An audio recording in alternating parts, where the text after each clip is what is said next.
Welcome to icon India.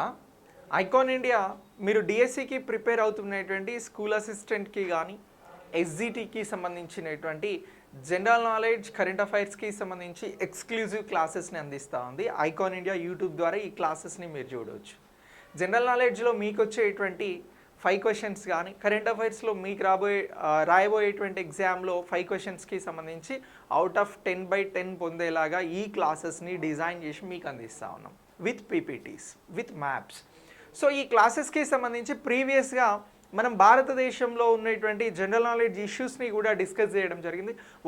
Water falls కానీ భారతదేశానికి సంబంధించిన సరిహద్దులు కానీ ఇలాంటి అంశాలు ఈ క్లాసెస్ మీరు చూడకపోతే చూడండి. జనరల్ నాలెడ్జ్ పాయింట్ ఆఫ్ వ్యూలో మీకు మంచి స్కోరింగ్కి ఉపయోగపడతాయి. సో ప్రతిదీ మ్యాప్ పాయింటింగ్ ద్వారా ఇస్తున్నాం కాబట్టి మీకు బాగా గుర్తుంటుంది. ఇక నెక్స్ట్ డిఎస్సికి సంబంధించినటువంటి ఆన్లైన్ క్లాసెస్ని కూడా అతి తక్కువతో మంచి క్వాలిటీతో మీరు ఇంట్లోనే ఉండి ప్రిపేర్ అయ్యేలాగా ఐకాన్ ఇండియా కోర్సెస్ని డిజైన్ చేసి మీకు అందిస్తూ ఉంది. ఈ కోర్సెస్ కోసం మీరు ఐకాన్ ఇండియా యాప్ని డౌన్లోడ్ చేసుకొని రిజిస్టర్ చేసుకుంటే సరిపోతుంది.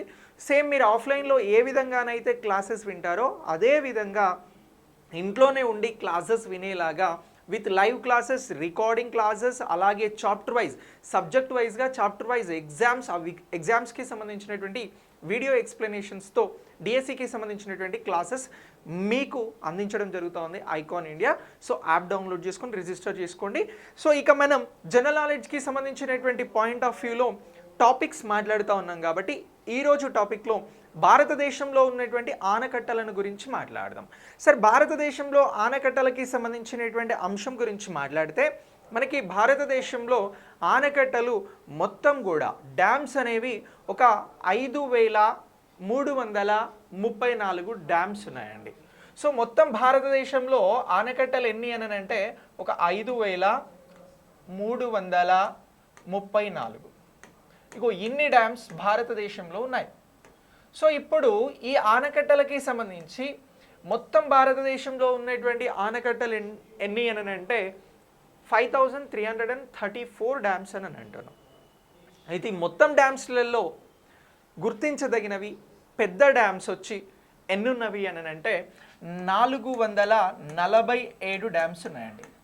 సరే, ఇన్ని డ్యామ్స్ని గుర్తుంచుకోవాల్సిన అవసరం ఉంటుంది అని అంటే ఇందులో ఒక 10 నుంచి 15 మనం ప్రాపర్గా గుర్తుంచుకోగలిగితే మనకి 1 మార్క్ అనేది డ్యామ్స్ మీద క్వశ్చన్ వస్తే డ్యామ్ షూర్ మీకు 1 మార్క్ అనేది రావడానికి అవకాశం ఉంటుంది. సో ఇప్పుడు ఈ భారతదేశంలో ఆనకట్టలకి సంబంధించి డ్యామ్స్ గురించి మాట్లాడుతున్నాం కాబట్టి మనం ప్రపంచ స్థాయిలో ఉన్నటువంటి అంశాలను కూడా ఒక్కసారి ఇక్కడ రివిజన్ చేసుకుందాం. సో ఇప్పుడు ప్రపంచంలో మొత్తం డ్యామ్స్కి సంబంధించినటువంటి స్థానంలో భారతదేశ స్థానం ఎంత అని అంటారు మిమ్మల్ని. భారతదేశంలో మొత్తం 5334 డ్యామ్స్ ఉన్నాయి. ఇందులో పెద్దవి బాగా గుర్తించదగినవి ఒక 447 డ్యామ్స్ ఉన్నాయి. ఈ డేటా మనకు 2019 వరకు ఉన్నటువంటి డేటా అండి. సో ఆ తర్వాత అప్డేట్ లేదు. 2019 వరకు ఇగో ఈ విధంగా గుర్తించడం జరిగింది. అయితే ఇప్పుడు భారతదేశంలో ఆనకట్టల పరంగా చూస్తే ప్రపంచంలో ఆనకట్టల పరంగా చూస్తే భారతదేశ స్థానం ఎంత అని అంటారు. అలా అంటే మనం చెప్పాల్సింది మన భారతదేశ స్థానం వచ్చి 3వ స్థానంలో ఉన్నామండి. మనం ఏ స్థానంలో ఉన్నాం? 3వ స్థానంలో ఉన్నాము అని చెప్పేసి గుర్తుంచుకోవాలి. ఓకేనా? మనం 3వ స్థానంలో ఉన్నాం. సార్, మరి మొదటి స్థానంలో 2వ స్థానంలో ఎవరున్నారు అని కూడా అడుగుతారు కదా. అలా అడిగితే మనం చెప్పాల్సినటువంటి ఆన్సర్ మొదటి స్థానంలో చైనా ఉన్నది, 2వ స్థానంలో అమెరికా ఉన్నది, USA United states of America, 3వ స్థానంలో మన భారతదేశం ఉన్నది అని చెప్పేసి గుర్తుంచుకోవాల్సి ఉంటుంది. ప్రపంచవ్యాప్తంగా చూస్తే ఆనకట్టల పరంగా భారతదేశ స్థానం ఎంత అని అంటే 3వ స్థానం. మీకు ఇలా క్వశ్చన్ అడిగితే 1 మార్క్ వస్తుంది. రెండో అంశం ఏమంటున్నాము? ఇప్పుడు ప్రపంచంలో డ్యామ్స్ పరంగా ఉన్నటువంటి మొదటి 3 దేశాలను గుర్తించండి అని అన్నారనుకోండి, మనం ఫస్ట్ చైనా అంటున్నాం, తర్వాత యుఎస్ఏ అని అంటున్నాం, తర్వాత భారతదేశం అని అంటున్నాం. ఇలా కూడా మనకు 1 మార్క్ వస్తుంది క్వశ్చన్ అడిగితే. సో క్లియర్ కదా. ఇప్పుడు మనం అసలు డ్యామ్ అంటే ఏమిటి, ఆనకట్టలకి సంబంధించి రకాలు ఏమైనా ఉంటాయా, భారతదేశంలోని ప్రధానమైన ఆనకట్టలు ఏమిటి అనేది మనం మాట్లాడదాం. మన ఎగ్జామినేషన్ పాయింట్ ఆఫ్ వ్యూలో ఒక 10 నుంచి 15 ఆనకట్టలను గురించి మనం పూర్తిగా నేర్చుకోవాల్సి ఉంటుంది. అయితే క్వశ్చన్ ఇలా కాకుండా మీరు ఇది బాగా చదివినారు అని చెప్పేసి ఎగ్జామినర్ భావించినట్లయితే మిమ్మల్ని క్వశ్చన్ ఈ రూపకంగా కూడా అడుగుతాడు. ఆనకట్టల రకాలు ఏమిటి గుర్తించండి అని అంటాడు. అప్పుడు ఏం చెప్తావు? ఆనకట్టల రకాలు అంటే ఏ డ్యామ్ ఎలా కడతారు, ఏ ఆనకట్ట ఎలా ఉంటుంది అనేటువంటి అంశాల మీద అడిగిండు అనుకోండి, అదేం పెద్ద టఫ్ ఏం కాదు, కానీ నేర్చుకుంటే చాలా సులువు. సో ఇప్పుడు డ్యామ్ అంటే ఏమిటి అని అనేది ఒకసారి చూద్దాం. ఇగో మన భారతదేశానికి సంబంధించిన మ్యాప్ తీసుకొచ్చిన, ఈ మ్యాప్ పాయింట్ ఆఫ్ వ్యూలోనే మీకు చెప్తా. ఇప్పుడు భారతదేశంలో ఉన్నటువంటి వివిధ నదులపైన వివిధ డ్యామ్స్ అనేవి ఉంటాయి. సో ఇప్పుడు డ్యామ్ అంటే ఏంటి అని అంటే సింపుల్గా ఏదైనా నీటి ప్రవాహాన్ని నిలపడం కోసం నిర్మించేటువంటి ఒక కట్టడం. సో దీనికి సంబంధించి మనం రిజర్వాయర్గా ఏదైనా ఆనకట్ట కట్టినప్పుడు, ఏదైనా డ్యామ్ అనేది నిర్మించినప్పుడు అది రిజర్వాయర్గా మారుతుంది. సో అలా నీటిని నిల్వ చేసి వ్యవసాయానికి కానీ విద్యుత్ ఉత్పత్తికి కానీ వినియోగించేటువంటివే డ్యామ్స్, ఆనకట్టలు.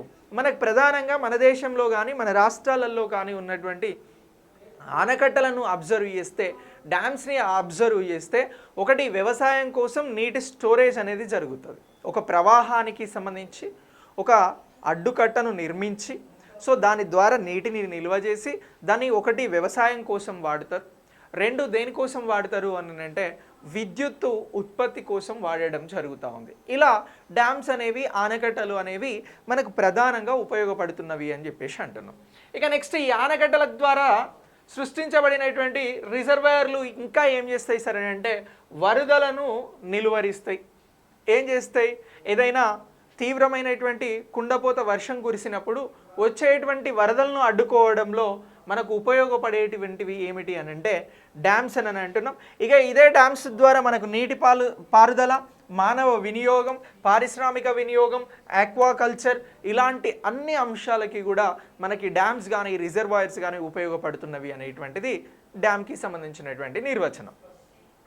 సో నిర్వచనం అనేది జస్ట్ ఇక్కడ గుర్తుంచుకోవాలి. నిర్వచనం మీద క్వశ్చన్ వస్తుందా సార్ అంటే రాదు, బట్ అవగాహన ఉండాలి మనం చదివే అంశం మీద. ఇక ప్రపంచంలోనే అత్యంత పురాతనమైనటువంటి డ్యామ్ ఏది అని అంటారు. ఒకవేళ నేను భారతదేశం నుంచి క్వశ్చన్ అడగడం ఇష్టం లేకపోతే ఎగ్జామినర్ ప్రపంచంలోనే అత్యంత పురాతనమైనటువంటి డ్యామ్ ఏది, ఇది ఎక్కడ ఉంది, ఎప్పుడు నిర్మించిర్రు అని అంటారు, దాని పేరేమిటి అని అంటారు. సో క్రింది అంశాన్ని పరిగణించండి అని చెప్పేసి స్టేట్మెంట్ లెవెల్లో కూడా క్వశ్చన్ అడగడానికి అవకాశం ఉంటుంది. ఆ పాయింట్ ఆఫ్ వ్యూలో క్వశ్చన్ అడిగితే మనం చెప్పాల్సింది, ఇగో క్రీస్తు పూర్వం 3000 సంవత్సరాల నాటికే జోర్డాన్ అనేటువంటి దేశంలో జావా ఆనకట్ట ఉన్నది, ఇది అత్యంత ప్రాచీనమైనటువంటి ఆనకట్ట అని చెప్పాలి. ప్రపంచంలో క్రీస్తు పూర్వం 3000 సంవత్సరాల క్రితమే జోర్డాన్ అనేటువంటి దేశంలో జావా అనేటువంటి ఆనకట్ట ఉన్నది అని అంటున్నాం. సో ఈ ఆనకట్టనే ప్రపంచంలోనే అత్యంత పురాతనమైనటువంటి ఆనకట్టగా గుర్తుంచుకోవాలి. మిమ్మల్ని క్వశ్చన్ ఇలా అడిగితే ప్రపంచంలోనే అతి పురాతనమైన ఆనకట్ట అనంటే ఇగో దీనిని గురించి గుర్తుంచుకోవాలి అని చెప్తా ఉన్నా. ఓకే, ఏమంటున్నాం, జావా డ్యామ్ అని అంటున్నాం. ఇది ఎక్కడున్నది అని అంటే జోర్డాన్లో ఉన్నది అని అంటున్నాం. ఇగో ఇది నిర్మాణం ఎప్పుడు జరిగింది అని అంటే క్రీస్తు పూర్వం 3000 సంవత్సరాల క్రితమే జరిగింది అని అంటున్నాం. ఓకేనా, సో ఇది ప్రపంచంలోని అత్యంత పురాతనమైనటువంటి డ్యామ్. సో మరి ఈ డ్యామ్కి సంబంధించినటువంటి రకాలు ఏమిటి అనేది ఒకసారి ఇప్పుడు చూద్దాం.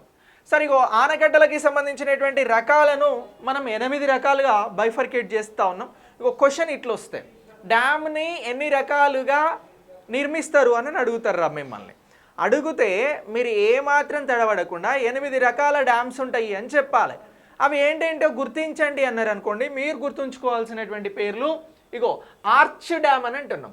ఆర్చ్ డ్యామ్ అంటే ఏంటి అని అంటే ఇగో ఇది కాంక్రీట్ ద్వారా దీని నిర్మాణం అనేది జరుగుతుంది. ఇగో ఇది ప్రణాళికలో ఎగువకు వంగి ఉంటుంది. స్టాటిస్టిక్ పీడనం ద్వారా అంటే వ్యతిరేకంగా, నీటి శక్తికి వ్యతిరేకంగా వంపు తిరిగి దీని నిర్మాణం అనేది చేపడతారు. ఇగో దీన్నే ఆర్చ్ డ్యామ్ అని చెప్పేసి పిలవడం జరుగుతూ ఉంది. ఇది ఒక రకం. ఇక రెండో రకం గ్రావిటీ డ్యామ్. వాటర్ అనేది బేసిక్గా ఎత్తైన ప్రాంతాల నుంచి లోతట్టు ప్రాంతాలకు వెళ్తూ ఉంటుంది. గ్రావిటీని బేస్ చేసుకొని వాటర్ అనేది ప్రవహిస్తూ ఉంటుంది. సో ఇలా గ్రావిటీని బేస్ చేసుకొని వెళ్తున్నటువంటి వాటర్కి కాంక్రీట్ లేదా రాతి కట్టడం ద్వారా నిర్మించేటువంటి డ్యామ్స్ ఏవైతే ఉంటాయో ఇగో వీటినే గ్రావిటీ డ్యామ్స్ అని చెప్పేసి పిలవడం జరుగుతూ ఉంది. ఈ గ్రావిటీ డ్యామ్ అనేది మనకి రెండవ రకమైనటువంటి డ్యామ్గా గుర్తుంచుకోవాల్సి ఉంటుంది. ఒకటి ఆర్చ్ డ్యామ్ అంటున్నాం, రెండు గ్రావిటీ డ్యామ్ అని అంటున్నాం. ఇక నెక్స్ట్ మూడోది వచ్చి ఆర్చ్ అండ్ గ్రావిటీ డ్యామ్ అని అంటున్నాం. మనం ముందు చెప్పినటువంటి ఆర్చ్ డ్యామ్ అలాగే గ్రావిటీని బేస్ చేసుకొని దాని నిర్మాణం జరిగితే ఆర్చ్ అండ్ గ్రావిటీ డ్యామ్ అని అంటున్నాం. సో ఇలా మూడవ రకమైనటువంటి డ్యామ్ అనేది ఉన్నది. ఇక నెక్స్ట్ బ్యారేజీలు. మనకు ఇప్పుడు ఆంధ్రప్రదేశ్ రాష్ట్రంలో చూస్తే ప్రకాశం బ్యారేజ్ ఉంటుంది. అంటే దానికి ఆ బ్యారేజ్ ఆనకట్ట ఉద్దేశం ఏంటి అని అంటే చాలా సులువుగా తక్కువ హైట్లో అలాగే డైవర్షన్ డ్యామ్గా నిర్మాణం అనేది చేపడితే దాన్ని ఏమంటున్నాము అని అంటే బ్యారేజ్ అని అంటున్నాం. దానికి చాలా సులువుగా గేట్లను తెరవడం, గేట్లను క్లోజ్ చేయడానికి అనుకూలత అనేది ఉంటుంది. సో ఇలా నీటి నిల్వ కోసం బ్యారేజీలు అనేవి ఉంటుంది. ఇది 4వ రకం. ఇక నెక్స్ట్ గట్టు ఆనకట్టలు అని అంటున్నాం. ఇగో గట్టు ఆనకట్ట అనేది కృత్రిమంగా ఏర్పడేటువంటి ఆనకట్టరా. సో నీటి ప్రవాహం అనేది జరుగుతున్నప్పుడు సాధారణమైనటువంటి మట్టి, ఇసుక, బంకమట్టి లేదా రాతి వివిధ కూర్పుల ద్వారా సంక్లిష్టమైనటువంటి ప్రదేశాలలో సహజంగా ఏర్పడేటువంటి వాటిని ఏమంటున్నాము అని అంటే గట్టు ఆనకట్టలు అని అంటున్నాం. ఇగో ఇది 5వ రకం. ఇక నెక్స్ట్ వచ్చి 6వ రకం రాక్ ఫిల్స్ డ్యామ్లు అని అంటున్నాం. ఇగో రాక్ ఫిల్స్ డ్యామ్లు అనేవి 6వ రకంగా గుర్తుంచుకోవాలి. రాక్ ఫిల్స్ డ్యామ్స్ ఏవైతే ఉంటాయో ఇవి ఫ్రీ డ్రైనింగ్కి సంబంధించి గ్యాన్యులర్ ఎర్త్ యొక్క కట్టలుగా వీటిని పిలవడం జరుగుతూ ఉంది.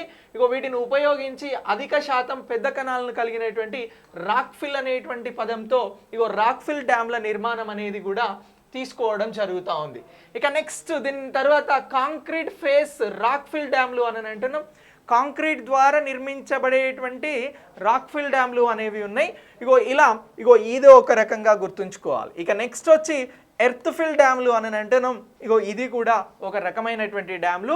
సో ఇలా మొత్తం డ్యామ్లను ఎన్ని రకాలుగా నిర్మాణం చేస్తారు, ఎన్ని రకాలుగా డ్యామ్లు అనేవి ఏర్పడుతున్నవి అని అంటే 8 రకాలుగా డ్యామ్లు అనేవి ఏర్పడుతున్నవి అని గుర్తించాల్సి ఉంటుంది. ఆనకట్టలకి సంబంధించి ఎన్ని టైప్స్ ఉన్నవి అని అంటే 8 అని అంటున్నాం. ఆ 8కి సంబంధించి 1 ఎర్త్ ఫిల్ డ్యామ్లు అని అంటున్నాం, 2 కాంక్రీట్ ఫేస్ రాక్ ఫిల్ డ్యామ్లు అని అంటున్నాం, 3 రాక్ ఫిల్ డ్యామ్లు అని అంటున్నాం. ఇగో నెక్స్ట్ 4 గట్టు ఆనకట్టలు అంటున్నాం, 5 బ్యారేజీలు, ఆర్చ్ గ్రావిటీ డ్యామ్లు, అలాగే గ్రావిటీ డ్యామ్లు, ఆర్చ్ డ్యామ్లు అని అంటున్నాం. సో ఇలా ఇగో ఈ డ్యామ్స్కి సంబంధించినటువంటి టైప్స్ మీద, రకాల మీద క్వశ్చన్ అడిగితే ఈ అంశాలను మనం క్లియర్గా ఆన్సర్ చేయగలిగితే సరిపోతుంది. ఓకేనా? జస్ట్ రకాలు ఎన్ని అంటే 8 అని అన్నాం. Arch dam, gravity dam, arch gravity dam, ఆనకట్టలు, బ్యారేజీలు. సో ఇలా ఇగో ఇవన్నీ కూడా మనకి రకాలుగా గుర్తించాల్సి ఉంటుంది. రకాలనే సరే డ్యామ్లు అని అంటే ఉన్నవి గవి ఇక్కడ చెప్పినాం. ఇక నెక్స్ట్ మరి భారతదేశంలో వెరీ ఫేమస్ ఇంపార్టెంట్ అయినటువంటి డ్యామ్స్ ఏమిటి అనేది ఒకసారి చూద్దాం రా. ఇగో భారతదేశంలో ఎత్తైన ఆనకట్ట ఏది అని అంటారు మిమ్మల్ని. ఎత్తైన ఆనకట్ట ఏది అని అంటారు. అలా అడిగితే మనం చెప్పాల్సింది తెహ్రీ డ్యామ్ అని చెప్పాలి. ఉత్తరాఖండ్ అనేటువంటి రాష్ట్రంలో తెహ్రీ డ్యామ్ ఉన్నది. ఇది భారతదేశంలోని ఎత్తైన ఆనకట్ట అని అంటున్నాం. సార్ దీని ఎత్తు ఎంత సార్ అని అంటే 260.5 మీటర్లు అని అంటున్నాం. మరి ఈ డ్యామ్కి సంబంధించినటువంటి పొడవు ఎంత అని అంటే 575 మీటర్లు అని అంటున్నాం. మరి ఈ డ్యామ్కి సంబంధించి ఇది ఏ నదిపై ఉన్నది అని అడుగుతారు. ఇగో భగీరథ నదిపై ఈ డ్యామ్ ఉన్నది అని చెప్పాలి. ఉత్తర భారతదేశంలో భగీరథ నది పైన ఉత్తరాఖండ్లో ఉన్నటువంటి అతి ఎత్తైన డ్యామ్ ఏది అని అంటే తెహ్రీ డ్యామ్. ఇగో దీని స్థానం వచ్చి ఉత్తరాఖండ్ రాష్ట్రం అని అంటున్నాం. దీన్ని ఎప్పుడు పూర్తి చేసిరు అని అంటే మొదటి దశను 2006లో పూర్తి చేయడం జరిగింది. ఇలా తెహ్రీ డ్యామ్ భారతదేశంలోనే అతి ఎత్తైన డ్యామ్గా గుర్తుంచుకోవాలి. దీని ఎత్తు ఎంత సార్ మీటర్లలో అని అంటే 260.5 మీటర్లు అని అంటున్నాం. ఇక నెక్స్ట్ భారతదేశంలో పొడవైన ఆనకట్ట ఏది అని అంటాం. ఇది ఎత్తు పరంగా మాట్లాడినాం. ఇప్పుడు పొడవు గురించి మాట్లాడదాం, లెంత్ గురించి మాట్లాడదాం. ఇదేమో హైట్ గురించి మాట్లాడినాం, ఇది లెంత్ అని అంటున్నాం. పొడవు గురించి మాట్లాడుతున్నాం. భారతదేశంలో పొడవైన డ్యామ్ ఏంటి అని అంటే హీరాకుడ్ డ్యామ్ రా, ఒడిషా రాష్ట్రంలో. మన దక్షిణ భారతదేశానికి సంబంధించి ఒడిషా రాష్ట్రంలో అతి పొడవైనటువంటి డ్యామ్గా మాట్లాడుతూ ఉన్నాం. ఇది మొత్తం పొడవు వచ్చి 25.79 కిలోమీటర్లు రా.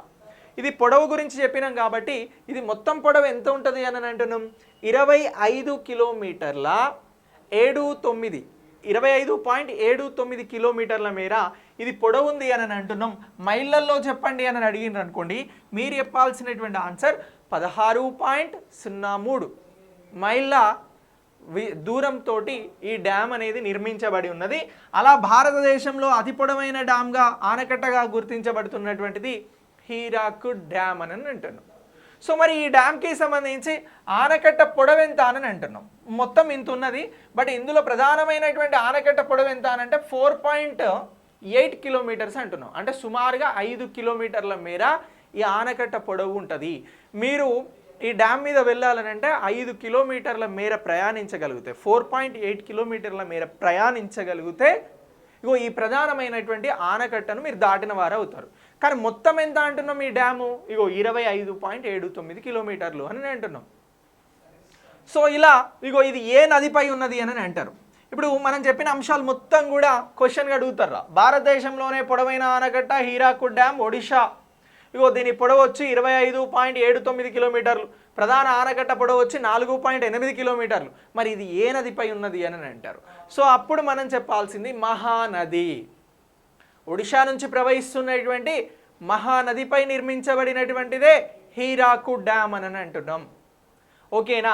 మనం ఇక్కడ తెహ్రీ డ్యామ్ గురించి మాట్లాడాల్సి వస్తే అది భగీరథ డ్యామ్ అని అంటున్నాం. ఓకేనా.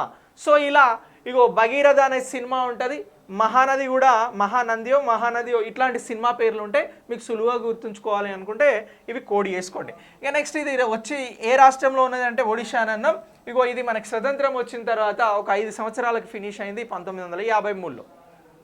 ఇప్పుడు ఈ హీరాకుడ్ ప్రాజెక్టు నిర్మాణం జరిగింది అని అంటే 1953లో అని అంటున్నాం.